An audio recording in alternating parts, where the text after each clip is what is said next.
On s'est quitté sur la vérification des calculs du logarithme avec les propriétés algébriques que nous avions vues dans le temps 4. Et voici le temps 5 qui va vous permettre de faire des exercices, enfin des problèmes type bac, où vous allez rencontrer parfois la fonction logarithme. Alors pour cela, vous allez avoir besoin de dériver la fonction logarithme. C'est ce qu'on va voir ici. Donc comment dériver cette fonction?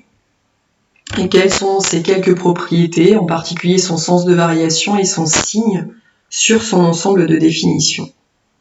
Alors on admet ici dans un théorème le fait que la fonction logarithme népérien est une fonction dérivable sur son ensemble de définitions.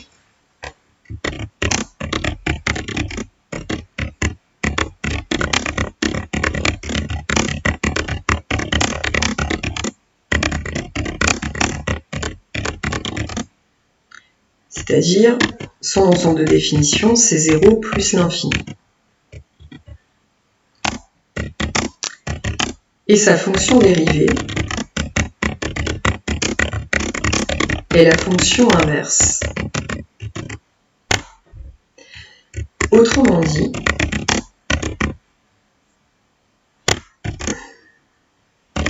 en considérant petit f, la fonction définie par petit f de x égale logarithme népérien de x sur 0 plus l'infini,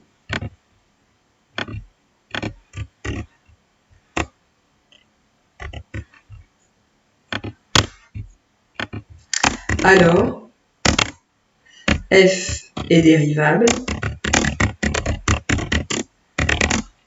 sur cet intervalle et f' de x égale 1 sur x. Donc voici la dérivée de la fonction logarithme népérien. Alors si vous revenez maintenant dans les premiers chapitres, on avait rencontré un tableau qui était le tableau justement des dérivées et il nous manquait des lignes. En tout cas, on ne pouvait pas tout compléter parce qu'on n'avait pas vu encore la fonction exponentielle et la fonction logarithme népérien. Donc là, vous pouvez compléter ces lignes-là. On pourra aussi compléter les lignes manquantes dans le tableau des primitives. Ça, c'est donc un résultat qui est à connaître par cœur, sur lequel je peux vous interroger en QCM en ligne. Ça vient normalement directement. Et on va l'appliquer dans le calcul de dérivée.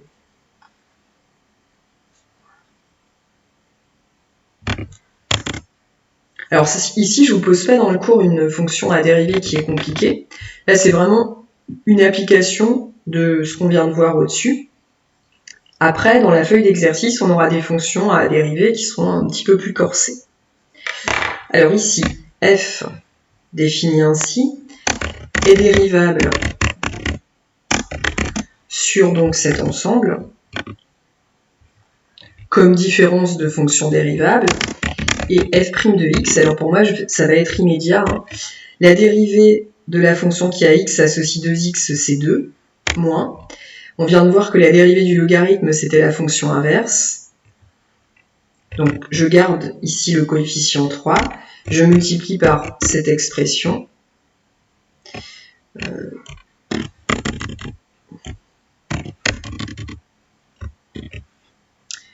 Et si je simplifie un petit peu, 3 fois 1 sur x, ça fait 3 sur x.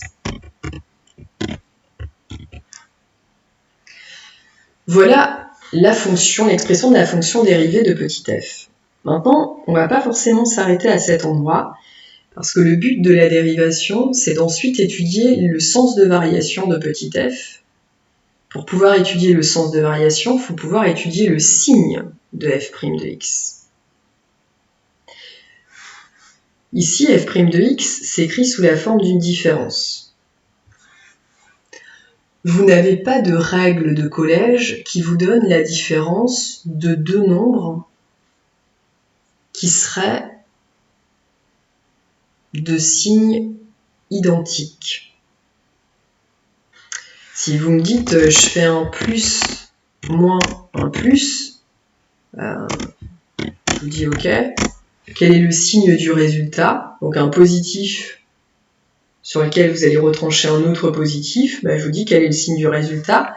Parce que si vous me faites par exemple 20 moins 6, vous allez obtenir un résultat positif. Si maintenant vous faites 6 moins 20,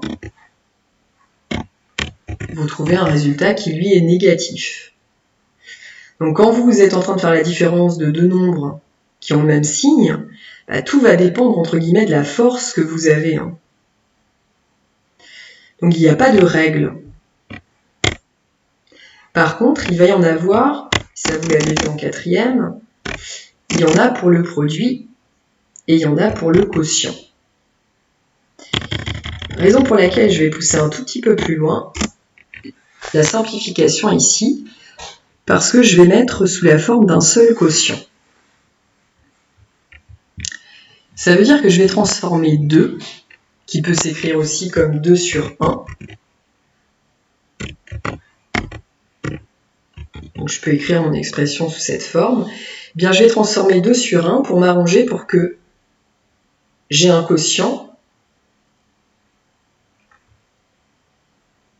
qui me permet de le simplifier avec celui-là. Je vais aller multiplier en haut et en bas par x.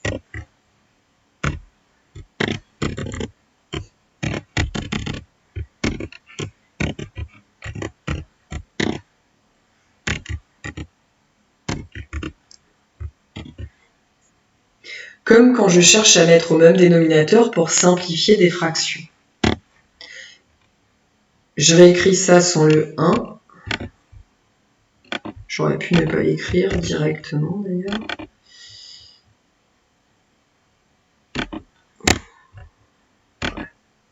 Si maintenant je rassemble, ça veut dire 2x moins 3 sur x. L'intérêt d'avoir cela, c'est que si ensuite je cherche le signe, alors vous le faites pas, c'est pas le but. Par contre, il faut aller jusque là. Il faut vous entraîner à faire ça parce que vous allez en avoir besoin dans les exercices qui arrivent. Mais pour vous donner une idée de ce qu'on pourrait en faire après, si jamais je devais étudier le sens de variation de petit f, j'établirais le signe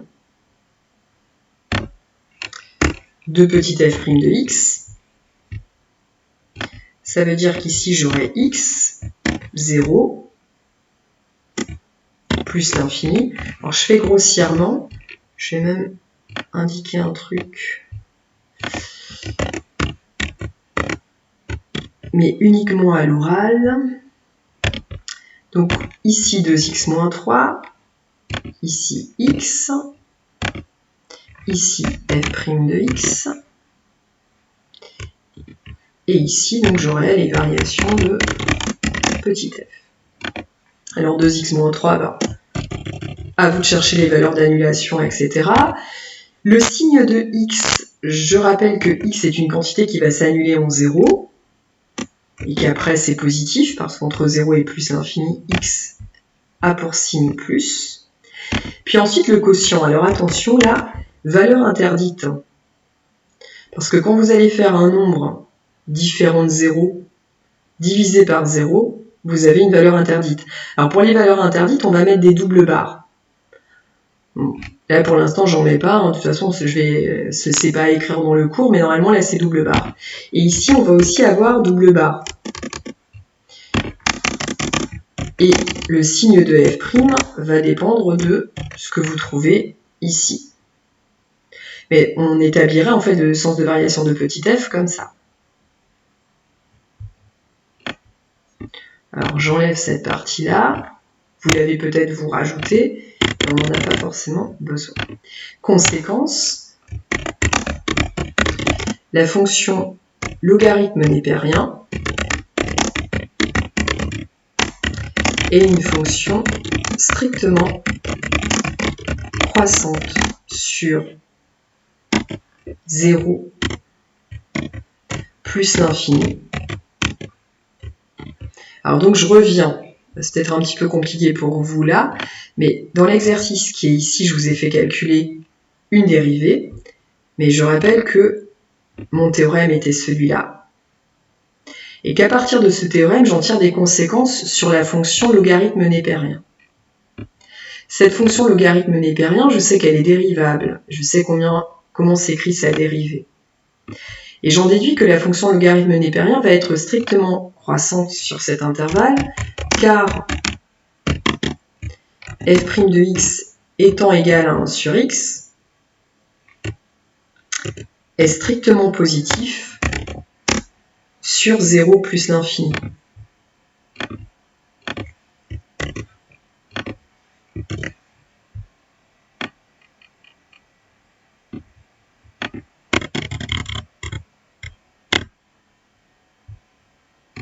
Ces conséquences sans S. Le tableau de variation sera alors le suivant.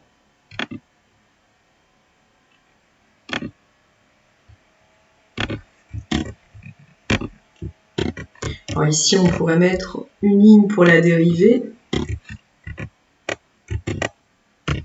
une valeur interdite en 0 qui va amener une double barre, une dérivée qui est strictement positive, une fonction, elle, qui va être strictement croissante. Voilà. Alors, c'est toujours le même souci. Moi, ma flèche a disparu. Pourquoi? Okay.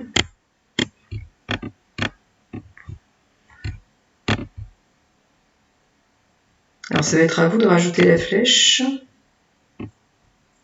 Alors, normalement, il n'y a pas ce petit trait là. Hein. Ça, c'est des choses qui apparaissent chez moi là. Mais ça, en fait, ça n'existe pas. J'aurais dû le faire avant. Trop tard. J'en fais bien. Vous, ce que vous avez à mettre. Donc ici, donc c'est positif. Et ce que je ne vais pas pouvoir, quoique...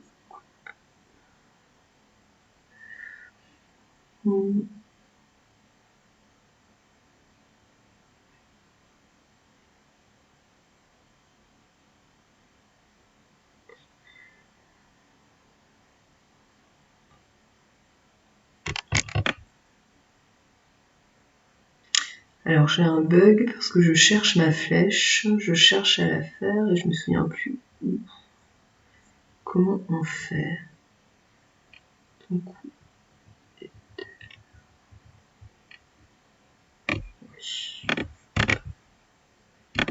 On va prendre ça.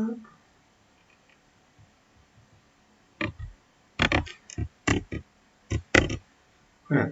Alors à un moment, chez vous, c'est une grande flèche. Hein. Et puis donc là, plus l'infini. Donc une double barre en 0, vous avez peut-être déjà fini. Une double barre en 0, un intervalle qui est 0 plus l'infini, une fonction ici dérivée qui est strictement positive, et une fonction f qui est la fonction logarithme népérien, qui elle est strictement croissante. Tableau de variation, pareil, à connaître par cœur. Si jamais je vous demande en question rapide de le faire, il faut que ça vienne tout seul. Ça fait partie des connaissances de base. Courbe représentative, vous l'avez déjà tracée, cette courbe représentative, dans l'activité. En tout cas, je vous avais montré sur GeoGebra quelques points qui pouvaient être obtenus et puis on pouvait rejoindre ces points pour avoir l'allure de la courbe. On l'a aussi vu en cours, proprement, et on a indiqué quelques valeurs qui étaient importantes, notamment celle-là, le fait que ln de 1 vaut 0. Important ici pour finir ce temps 5, et venir sur le signe de ln de x. Alors le logarithme, c'est une fonction donc qui est strictement croissante. On sait également que ln de 1 vaut 0. Donc on a ça. Cela veut dire que sur l'intervalle 0,1 et sur l'intervalle 1 plus l'infini, vous aurez un logarithme qui sera de signe contraire. Parce que si ln de 1 vaut 0, c'est un peu comme si 0 donc était une valeur frontière. Vous êtes ici situé avant 0, ici situé après 0. Ça veut dire que sur l'intervalle 0,1, vos images vont être négatives. Sur l'intervalle 1 plus infini, vos images vont être positives. Ici, si on observe la courbe, courbe en dessous de l'axe des abscisses, courbe au-dessus de l'axe des abscisses. Le signe de ln de x qu'on va donc obtenir va être celui-là. Pareil, à connaître aussi par cœur, pour des questions rapides, pour des connaissances de base sur la fonction.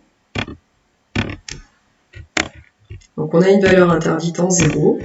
On a une valeur ici d'annulation qui est 1.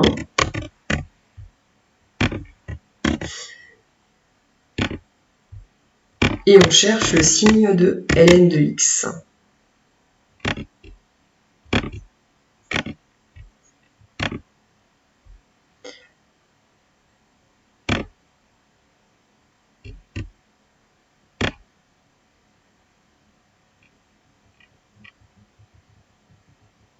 Et voilà ce que ça donne.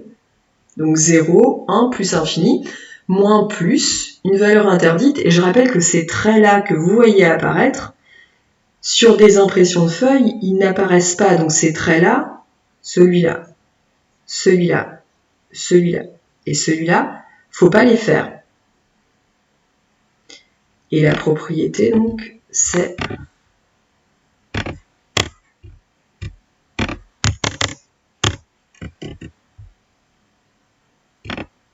ça.